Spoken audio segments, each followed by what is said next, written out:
네, 안녕하세요. 이종창 세무사입니다.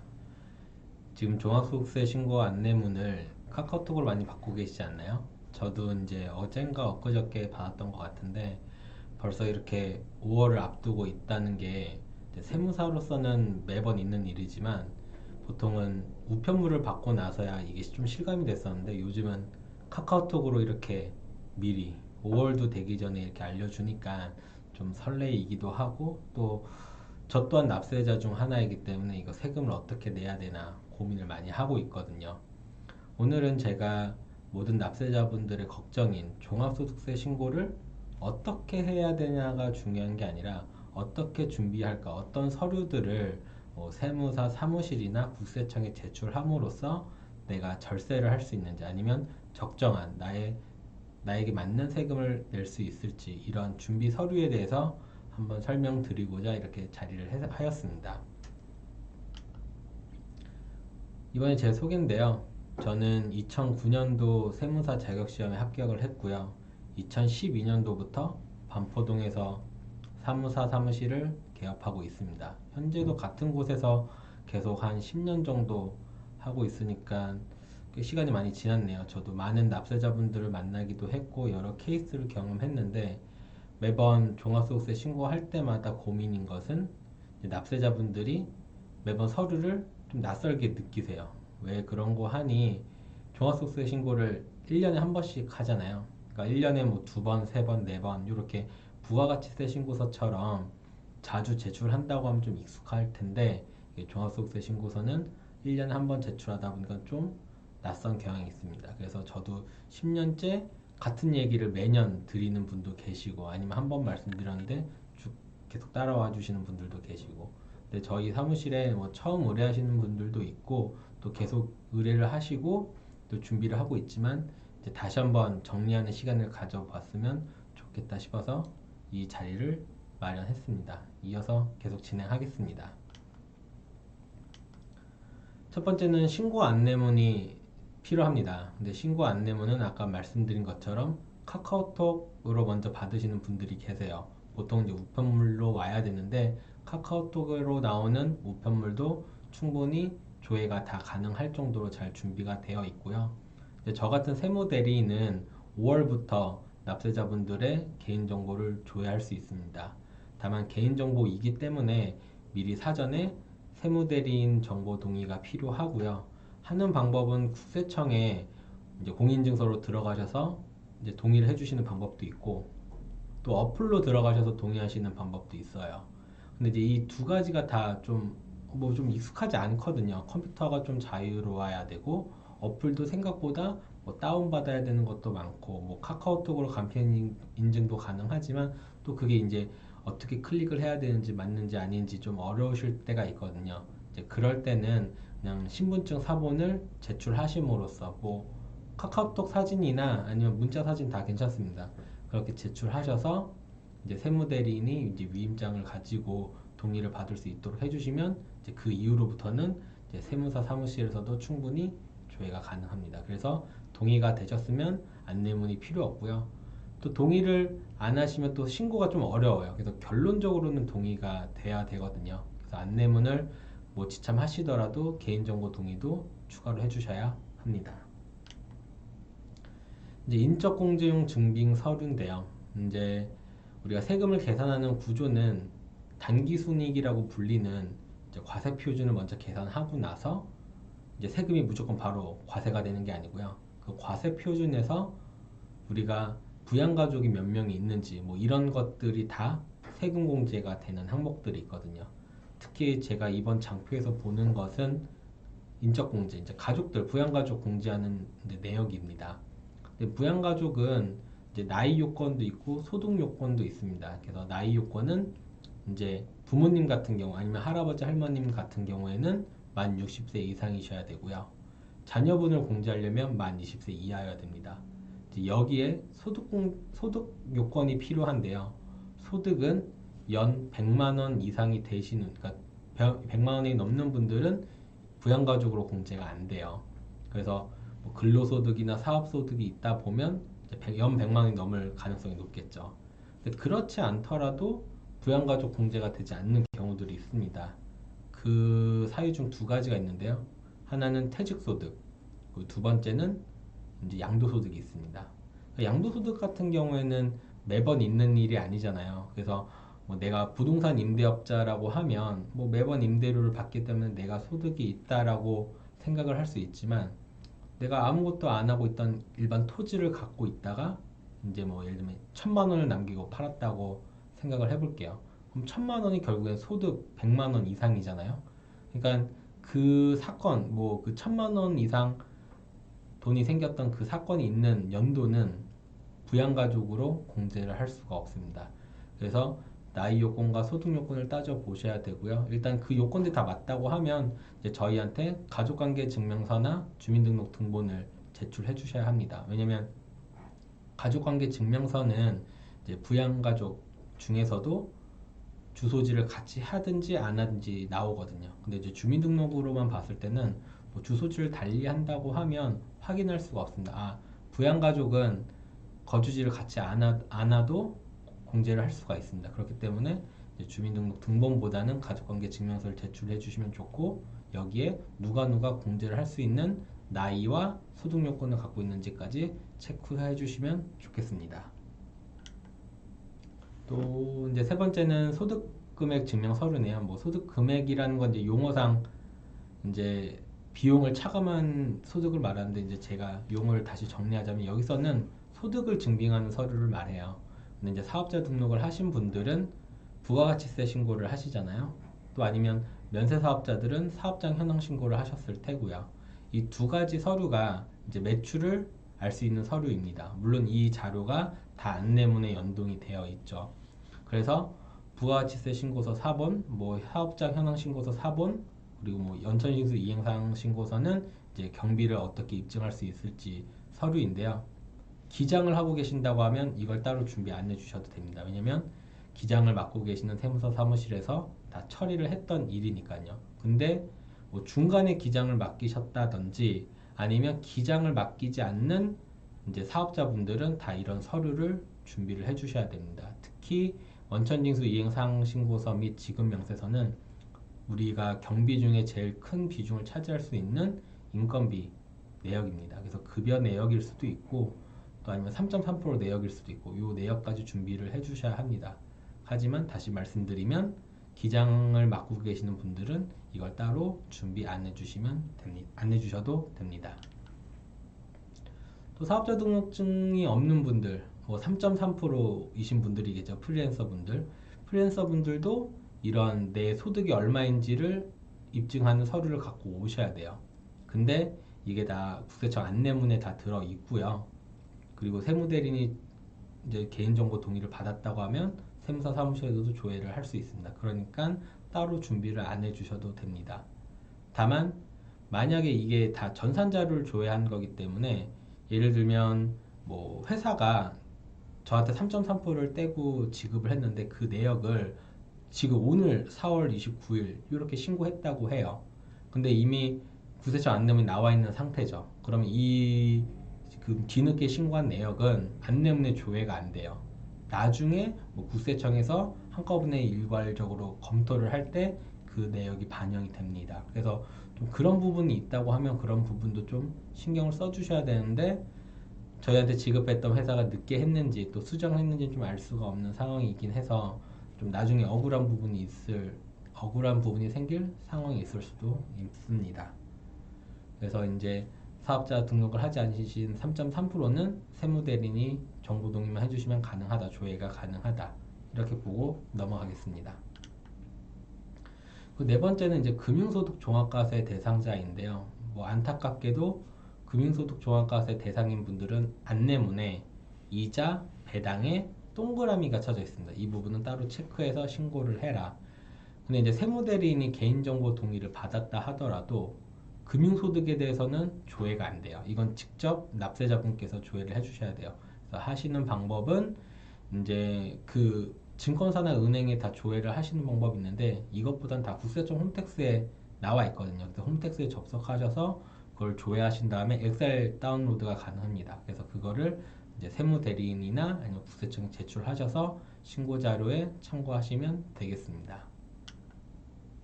그 다섯 번째는 이제 건강보험, 고용보험, 산재보험 등의 이제 4대 보험 공과금을 말하는데요. 이제 기장을 하고 계셨다고 하면 대부분 이 업무도 세무서 사무실에서 처리하고 있기 때문에 조회를 다 하실 수 있지만 이제 그게 아니라 이제 신고 대리이신 분들은 이 자료를 따로 첨부를 해주셔야 되고요. 또 직장 가입자이신 분들은 이제 세무 대리인이 그 내역도 조회를 할 수 있는데 지역 가입자분들은 이 내역서를 따로 준비를 해 주셔야 돼요. 그래서 이제 공단 이제 고객센터에 연락을 하셔서 그 자료를 뭐 팩스로 아니면 이메일로 받아 전달 주셔야 합니다. 그리고 이제 건강보험료 중 지역 가입자가 내는 그 보험료 말고도 직장 가입자가 추가로 내는 보험료가 있어요. 소득 월액 보험료라고 하는데 이제 그 부분은 이제 원래 근로소득으로 있으면 이제 근로소득자이기 때문에 4대 보험을 다 회사에서 내지만 그 소득 외에 다른 소득이 있으면 이제 건강보험공단이 뭐 형평성을 맞춘다는 뭐 취지 하에 추가로 보험료로 과세를 하고 있거든요. 그 부분도 이제 필요경비로 산입할 수 있는 그 소득의 원인이 되는 필요경비로 산입을 할 수 있기 때문에 그 자료 또한 준비를 해주셔야 합니다. 6번은 기타 소득공제 증명서라고 하는데 저희는 그냥 연말정산 간서 서비스라고 부릅니다. 서비스 자료라고 불리는데 사업자분들도 요 연말정산 감사 서비스 자료에 한번 들어가셔서 쭉 한번 조회를 해보세요. 저희 사무실, 그러니까 세무사 입장에서 그걸 왜 조회를 하냐면 사업자가 본인의 연말정산을 다시 할 일은 없어요.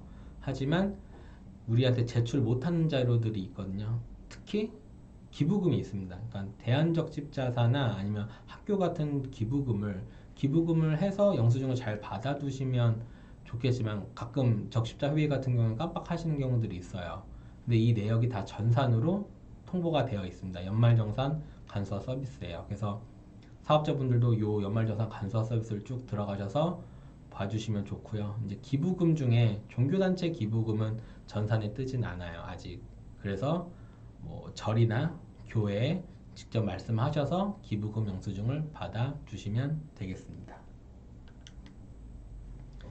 일곱 번째 이제 신용카드 사용 내역인데요. 이제 사용 내역 중에서 사업에 쓴 이제 카드 내역들은 다 비용 처리가 건별로 가능하죠. 그래서 그 건별 내역을 전달을 해주시면 되고요. 뭐 제일 좋은 건 엑셀로 저장해서 주시면 되는데 이제 이것도 홈페이지 접속해서 공인증서가 필요한 부분이다 보니까 이게 어려우면 고객센터에 각 회사마다 전화하셔서 이제 저희 메일로 보내달라 이렇게 해주시면 됩니다. 근데 이제 내가 어느 카드를 쓰는지 모르는 경우들이 아주 간혹 있어요. 그러면 이제 앞서 보시면 연말정산 간소화 서비스 자료 중에 신용카드 사용 내역 조회가 있거든요. 근데 여기 총 금액을 볼 수가 있고 카드 회사별로 나옵니다. 그래서 카드 회사를 내가 어디 어디 쓰고 있었구나라는 걸 확인하셔가지고 이 상세 내역을 주셔야 돼요. 그러니까 연말정산 간소화 서비스의 총 금액은 중요하지 않습니다. 이 중에서 저희가 사업용 경비를 이제 발췌를 해야 되기 때문에 상세 내역을 첨부해서 주시면 되고요. 이제 특히 뭐 카드 한도가 없거나 아니면 직원들이 지출 결의서나 풀미서를 올려서 결제를 받는 경우들이 있습니다. 그래서 그런 부분은 이제 사업주 본인의 카드가 아니더라도 사업에 쓴 게 인정이 된다고 하면 그 역시도 비용 처리가 가능합니다. 8번 사업금 영수증 사용 내역은 이제 우리가 조회를 할 수가 있는데 이제 사업자분들이 조회를 하는 경우는 가끔 그런 경우입니다. 사업자 등록번호로 현금 영수증을 발급받아야 되는데 이제 개인 핸드폰 번호나 주민번호로 받았다. 그럼 그건 따로 조회를 해서 주시면 된다. 왜냐면 이게 사업자로 받을 걸 깜빡하고 아니면 이제 어떤 착오로 개인 번호를 쓰신 거기 때문에 실제로 사업용이 맞다고 하면 이 역시 비용 처리가 가능한 현금 영수증 항목입니다. 9번 간이 영수증, 기타 간이 영수증들은 저희가 퀵비나 아니면 일반 간이 영수증을 받아서 저희가 카드 회사나 현금 영수증 홈페이지에서 조회가 되지 않는 영수증들을 이제 따로 발췌해서 주셔야 되거든요. 이제 그 부분들은 저희 사무실은 보통 2개월 또는 3개월에 한 번씩 자료를 받아요. 특히 이제 부가가치세 신고하거나 예정고지가 나올 때 같이 한번 취합해서 받는데 이제 그런 영수증도 다 비용 처리가 가능합니다. 10번 이제 공과금 영수증도 똑같이 뭐 카드나 현금 영수증 못 받은 경우들이 있죠. 그냥 계좌이체로 나가는 경우들이 있는데 뭐 통신비도 이런 게 다 비용 처리 가능한 항목이기 때문에 첨부를 해주시면 되고, 특히 재산세 세목별, 그러니까 지방세 세목별 과세증명서는 이제 뭐 주민세나 아니면 재산세 등을 조회를 할 수가 있어요. 그래서 그 비용도 이제 영수증을 이제 납부만 하시고 깜빡하셨다 하더라도 이 증명서를 가지고 입증이 가능하거든요. 그래서 세목별 과세증명서도 이제 첨부를 해주시면 되겠습니다. 11번 이제 차량, 기계장치, 시설장치, 인테리어 공사 등의 영수증. 뭐 대부분 사업자분들은 이제 현금 영수증이나 아니면 카드 결제를 하신 경우들이 있고, 대개는 계좌이체를 하면 세금계산서로 거래를 하시죠. 그래서 세금계산서를 받아서 부가가치세 신고서에 반영이 되어 있고, 이는 또한 장부상 소득세 때도 반영이 자동적으로 됩니다. 다만 이걸 못 받는 경우가 있죠. 그러니까 뭐 자료 없이 거래를 하셨다고 했는데, 예를 들면 계좌이체는 해줬는데 세금계산서를 못 받았어요. 그러면 이제 비용 처리를 할 수 없냐? 아닙니다. 세법에서는 실질과세이기 때문에 비용 처리를 할 수는 있으나, 이제 적격증빙이라고 불리는 세금계산서를 받지 않았기 때문에 2%의 가산세가 있습니다. 그러니까 예를 들면 인테리어를 1억 정도를 들여서 했는데, 이걸 비용 처리를 하기 위해서는 뭐 세금계산서, 현금영수증, 카드영수증이 있어야 되는데 이거 없이 했다. 그럼 비용 처리를 못하는 건 아니지만 2% 200만 원을 이제 가산세로 내셔야 되고요. 이제 이렇게 되면 이제 거래 상대방, 이제 신고를 안 했던 이제 인테리어 하셨던 분한테 이제 세무서에서 연락이 갈 수 있겠죠. 너가 이제 1억에 대한 인테리어 신고를 했냐, 아니면 신고를 안 했냐, 이 부분까지도 좀 체크를 해주셔야 되는데, 이제 신고하기 전에 저희가 그것까지 다 컨트롤하기는 좀 힘든 부분들이 있고, 일단은 비용 처리를 할 수 있는 항목이냐 아니냐에서는 이제 적격증빙이 없어도 할 수 있다. 다만 가산세가 있다. 이렇게 체크를 해주시면 되겠습니다. 그리고 이제 대출 내역. 대출 내역은 원금이 되진 않아요. 원금을 내가 빌렸다가 상환하는 거는 이제 단순히 이제 상환 일이기 때문에 비용 처리는 되진 않지만, 거기 안에 있는 이자 비용은 다 비용 처리가 가능합니다. 그래서 사업용으로 쓴 대출, 그 대출에 대한 이자는 비용 처리가 가능하다.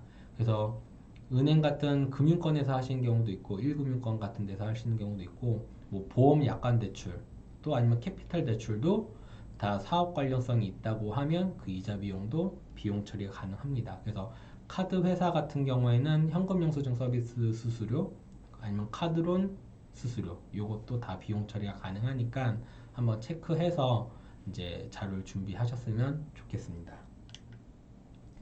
그래서 뭐 접대비 같은 경우에는 대부분 이제 식사나 이제 어떤 뭐 선물이 되겠죠. 상품권 같은 게. 그래서 그 내역들도 다 이제 증빙이 있으면 가능한데요.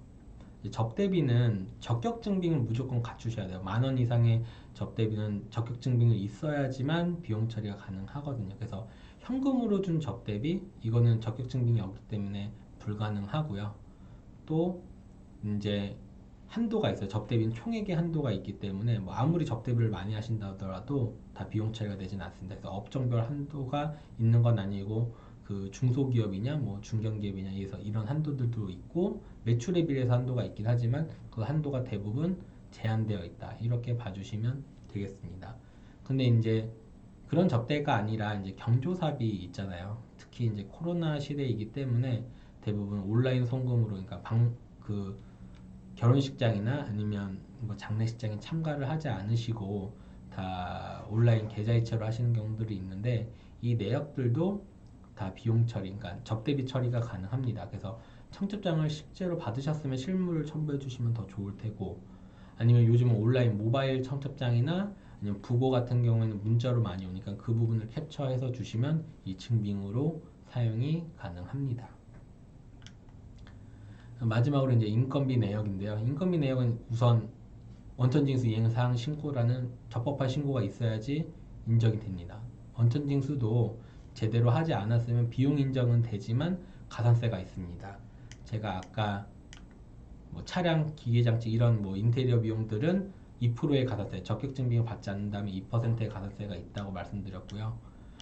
인건비는 적법한 증빙, 적격증빙을 갖추지 않는다고 하면 1% 가산세가 있습니다.